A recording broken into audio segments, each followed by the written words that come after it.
What's up, everybody? Welcome back to the channel. It's a pleasure as always.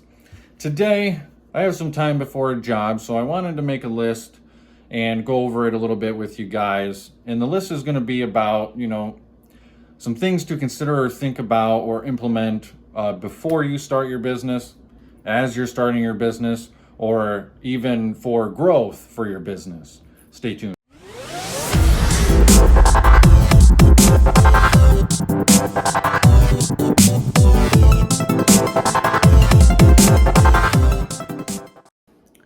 The first one is sustainability. You gotta be doing something that's sustainable, simply put. Another way to put it too is like you should have some sort of proof of concept.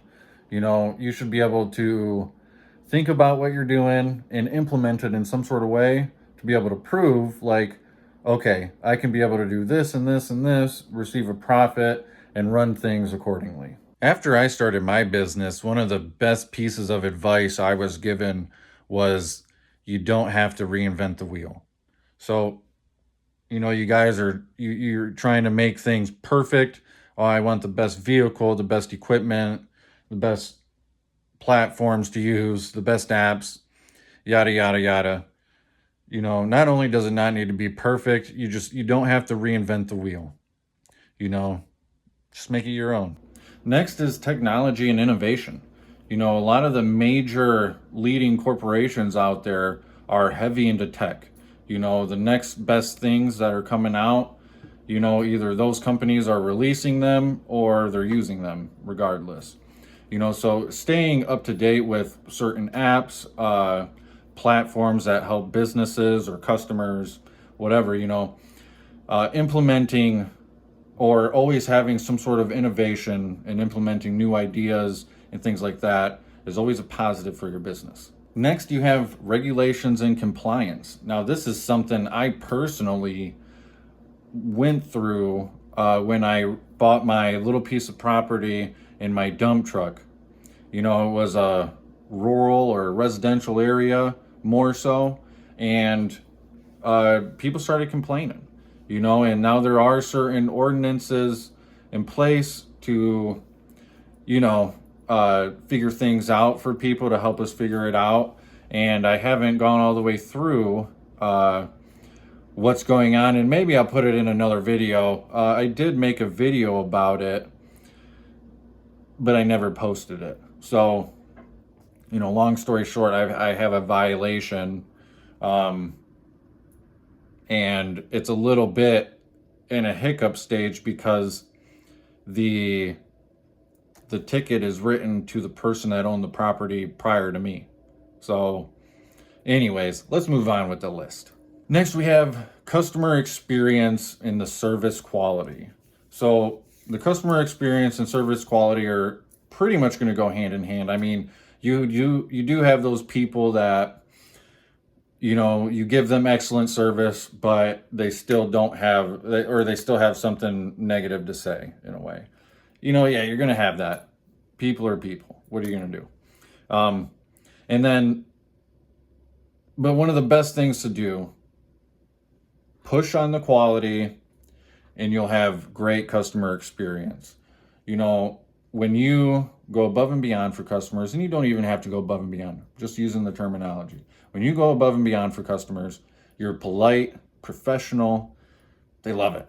They eat it up, and more times than not, my customers are saying, I'm definitely going to tell people about you. When you're leaving, that's what people should be saying about you.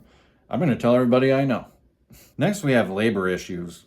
And one reason I put this on there is because, I guess two reasons.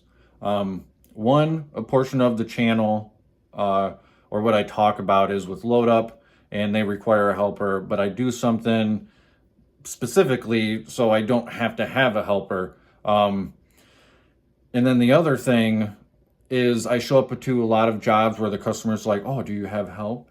And I'm like, oh, no, I got it. And they might see me use a little bit of elbow grease, right? Break a sweat or something, which is fine. I tell them, sometimes I even tell them that when I know it's going to be somewhat heavy or awkward, I'm just going to say, okay, you're going to see me use a little bit of elbow grease, or you're going to see me break a sweat, but trust me, no worries, I got it covered. Not only does my past experiences, help me with the junk haul aspect or moving things that are heavy. But the reason I want to point out the labor side is because, you need to know in your mind, are you able to move a couch on your own? And by that, I mean with a dolly, of course.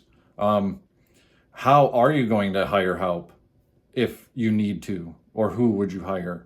A lot of people I see usually use their wife or girlfriend, whoever they have with them, right? A good friend or buddy, family member. That's usually how it starts. You usually have to use somebody who's close to you. You're only going to give them, a portion of maybe what you would give anybody, or, a case of beer, right? I've seen people take that as a payment for multiple things. Never done it, but, it's out there. Next is market competition. Now, I wanted to put this in there because competition is important. Competition is healthy for business. How much fun would sports be to watch if there wasn't competition, right? So, and watch your competition. Your competition, if they're more successful than you, look at what they're doing. How do they have their system set up? How do they have their processes set up? How do they receive payments? How many people on a job do they do? I've called the competitor multiple times, mainly for pricing, but just to get sometimes an elaboration of how they might do something like a piano pickup. Next one, this is kind of a big one, marketing and branding. So when you start your business, now you have a brand, right? And the reputation you give that brand is how people are going to make their decision, And when you show up to a job, you want them to see you as professional, diligent, just very work orientated. You don't want them thinking in the back of their mind, who are these guys? What are these guys doing? Yada, yada. So that's one reason why, even though my website wasn't like, I don't want to say fully functional, because it was, and it was published, but it just wasn't up to par where it should have been when I first started the business. But because I wanted people to take me serious, I made sure I had a website available, and I made sure there was ways to contact me by using the website as well. I got a work email right away and a business phone right away. And business cards. That's one of the key things for marketing and branding. Get your business cards, get a business phone number, a business email, go wild. This is kind of another big one too. This one is cost management and profitability. And I put this on here because, for obvious reasons, you have to understand where your money's going and where you're spending your money. How much, so let's say you go do a mattress pickup, a simple, let's just say twin size mattress, you're charging $50. It's 5 miles down the road, and, just a very simple situation here. How much does it cost you to go do that job? You need to know, I'm not going to say you need to know the exact penny, right, or the exact dollar amount, but you need to know. You need to know how much money things cost and how much profit you're getting at the end of the day. If you do one job, is that worth it? Or do you need to make sure that you're scheduling 2 or 3 jobs a day no matter what, right? Next one's kind of a fun one. This one's community engagement and corporate social responsibilities. And I put this in here because it's also a good way of marketing or networking. When you involve yourself in the community. So I recently, I haven't done anything personally, but the opportunities have arisen, whatever the word is. Opportunities have came about, and we recently had a couple of good storms that brought about not only really good winds, but a couple of tornadoes. And there was a couple of areas in town and close to local where they got hit pretty hard. Trees through some roofs, and a lot of tree debris. Now, I'm not equipped to be a tree removal service, right? That's not what I do. Is there some things that I could do and have done? Yeah. But now through experience, I've learned I don't need to be taking my chainsaw out there and cutting down some stuff or trimming up some stuff to make it smaller to fit into the dump truck. It's just a lot of work, very laborious. And when you price something like that, like you would a junk haul job, you're not losing money, but labor-wise, time-wise, you're losing money. Last, but definitely not least, we have COVID-19 and post-pandemic adjustments. So one reason I'm putting this on here is because this is something we got to think about, right?